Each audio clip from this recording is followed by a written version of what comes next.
دسته پرورده فیرکرنه یا هرم افراطی ایروج بشاهیه که باورنامه مین قوناقا ناوین و آمادهی خواندکاران بلاف کرد.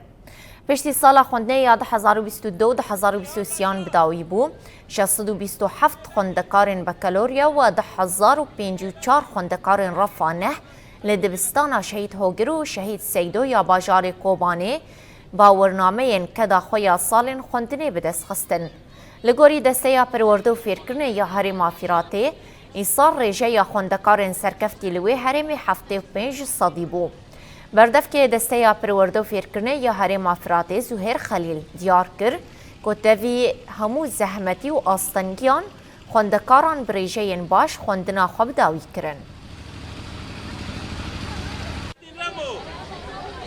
برای یکی سال 2023 2023 خواندن مهنه که بیداد پر زحمتی کشاندیه زحمتی هنه که ودی پیشی خوشر هبو پیش راجی رزیزال هات چکرنه پیش راجی بطلانه هنه که تده هبونه مد بعد هنه که زحمتی هی سال پر هات کشاندنه بس دیسانی لگوری و زحمتی هانی که مکشاندنیه لگوری اوه هانی که تشته هانی که هاتنی پیشی ما بس همانی ما و خواندکار گشکانیه یعنی سرکفتنه که هانی خوش مدار باز کریم. ایدی ام بیشن ما آستک خواندن قدان دیانی ایدی ما مرحله ام بیشن آمادهی مدار بس کرد ام گشنه ام بیشن شاگردن زانینگه یعنی ام که مرحله کنو جیانی خوش دست پی بکن دهیل خواندن دا دهیل مزنبونه دا دهیل پیشروج دا هر تشتی مگا و کاتا آوتن اشخا و سالا براستی پر چاتن سرمچون ما پر زور زحمتی دا کشاندن مثلا ام بیشن پیریش کردن هات داین سرما هیروج ما او رجادی کو شهاده کتن دستی ما هاتن بالا کردن ام که خوش من جبر کنم ما برخواد مثلا ما استسلام نکردم ما کامل